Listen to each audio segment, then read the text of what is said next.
Hi guys, welcome to another episode of Pointy Not Sharp. Today we're taking a look at a German bayonet.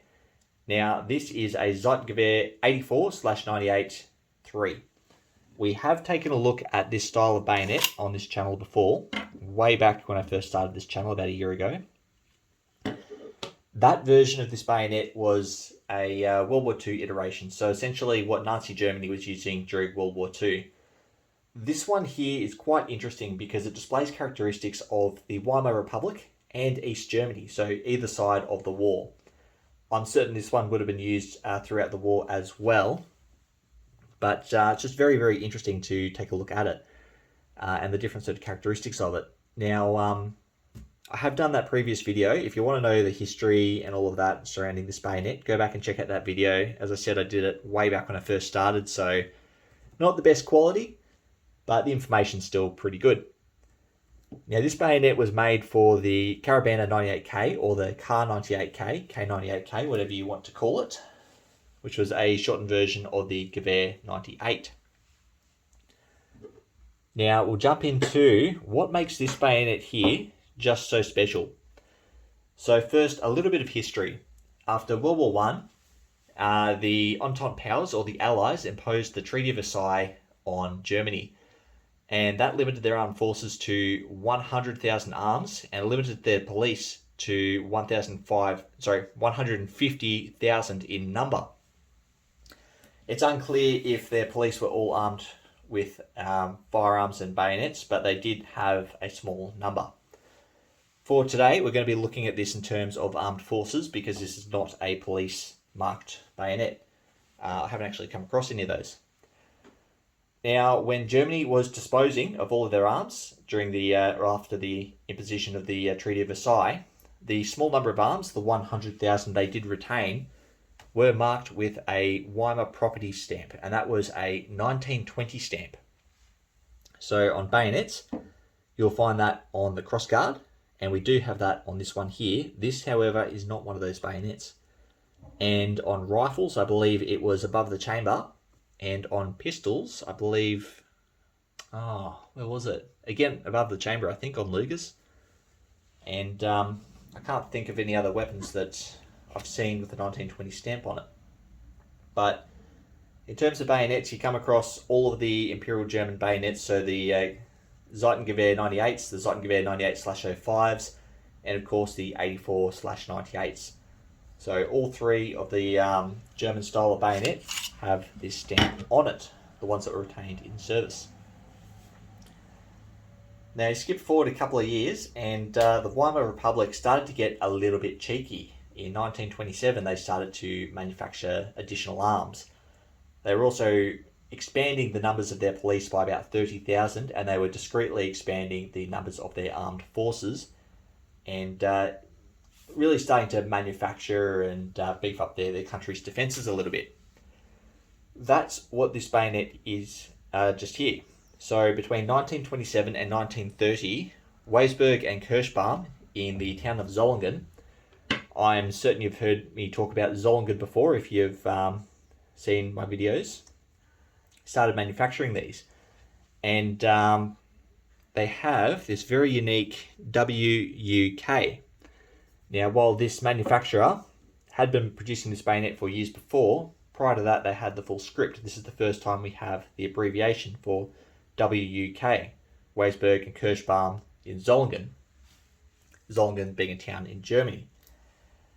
Now, these early ones that were made in 1927, and this is a 1927 manufacture, were disguised to look like bayonets from the First World War that were retained after the Treaty of Versailles. So to that end, they stamped 1920 on the crossguard in an attempt to fool inspectors. Now, why they did that, I'm not terribly sure. So we have our 1920 stamp just in here. And then we have our SU27, which is our date of manufacture on the spine. So maybe the inspectors weren't going to actually check the dates. They were more worried about the property marks. But this was only done on the very early ones. And these are often referred to as w.u.ks because of the abbreviation of Weisberg and Kirschbaum, w.u.k.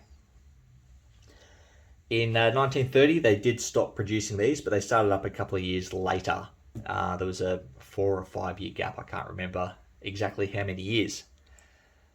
So that's why this one here is quite interesting. It's a Weimar Republic manufacture. It's got the manufacturer's mark and the 1920 stamp, which was stamped on there to deceive inspectors. However, it has a further marking, which is also really interesting. Now, the markings on the crossguard have nearly worn away, and I'm going to get to that at the end of the video. So just here, on this side of the crossguard, we have a unit marking, and it reads 14/AR/8/95. Now, we know that this is a Weimar Republic unit marking. So unit markings were used by Imperial Germany leading into World War I through up until about 1914, and they stopped at the start of the war. However, during the Weimar Republic, some units, not all, started to do unit markings again, and generally it was the field artillery units that did it. Now, this one here is a field artillery unit, and I'll explain exactly what the marking means. So, first we have 14. 14 is the regiment number. Then we have a slash. Now, the slashes are only found on unit markings from the Weimar Republic. You won't find those slashes on the earlier ones. So that really makes this unit marking unique to the Weimar Republic. Then we have AR, which is an abbreviation for field artillery. A is for artillery, and I think R is regiment. I'm not terribly certain on that. I couldn't find anything, but chatting to a couple of really knowledgeable guys who have written a few books, they confirmed that it is a field artillery unit marking, so I'm more than happy to go with that. Then the 8 after the AR is an abbreviation for the 8th Battery within the 14th Regiment, and the 95 is the 95th Rifle within the 8th Battery. So that's what we have here. It's just a Weimar Republic through and through. We've got our manufacturer mark, our 1920, and our Weimar Republic unit marking. Everything is absolutely correct and as it should be. However, these didn't come blued. These came in the white. So this bayonet has a little bit more of a story to tell. Now, they did see use during the Second World War. Of course, everything the Nazis could get their hands on, they did use, including captured bayonets. But there's nothing on this that you can really speaks to World War II. There's no Waffen arms or anything like that. This is just a bayonet they had in stock that they used. Now, after the war, many of these they remained in service with Germany. So Germany was obviously disarmed and split in half.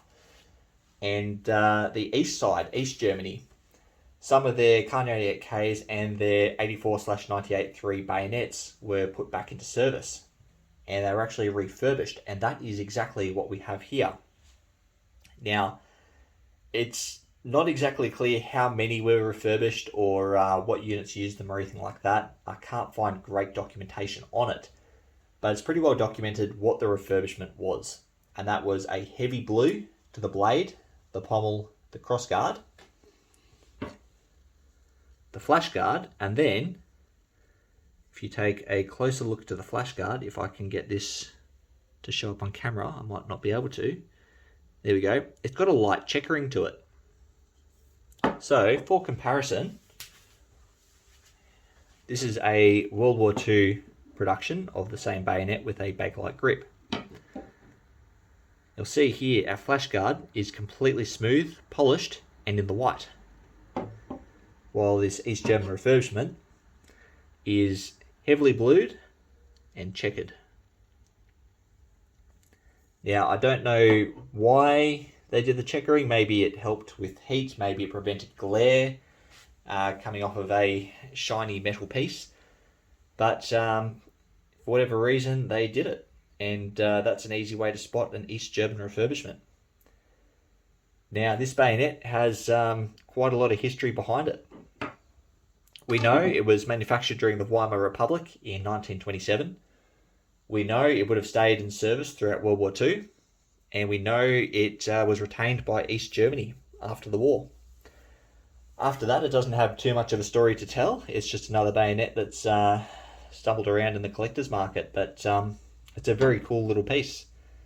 Initially, when I purchased it, I hadn't read up completely on the Weimar Republic markings, and I was of the belief that because it had unit markings and 1920 stamp, this was a pre-World War One bayonet, because I was of the belief that pre-World War One was the only time we had unit markings, but that was incorrect. And I was also of the belief that the 1920 stamp was only stamped in 1920 after the Treaty of Versailles, but it was interesting learning that this was actually used as a bit of a deception plan as well. Now, eventually this was replaced in East German service. They replaced them with the AK-47, I believe, their own version of that. I wouldn't be surprised SKSs as well. But yeah, it's a very, very nice little bayonet. I didn't receive it with a scabbard. I placed it in the scabbard of another bayonet I had handy.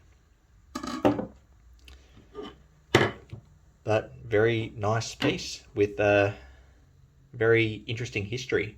That's probably one of my favourite things about bayonets, is being able to understand their history, being able to look at the markings, look at the condition of it, track refurbishments, track when it would have been manufactured, who would have used it, its movements around the world, US import markings if they've got it, things like that. Very, very interesting.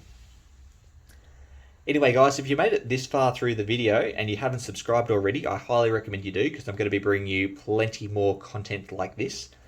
I have a whole drawer with about 60, probably about 60 bayonets still to film and to get through. And there is some really, really interesting stuff in there. We've got Victorian era, World War One, World War Two, Cold War, and some really modern stuff too. We've got some experimental stuff. Probably one of the more exciting pieces I'm looking forward to is a SG87, which is a prototype bayonet for the Steyr AUG from 1977. Only a very limited amount of those made. Anyway, guys, if I've made any errors today, feel free to comment below. I'm always open to learning. I'd love to hear from you. And if you have any further information, yeah, comment below and hit that like button. Thanks for watching.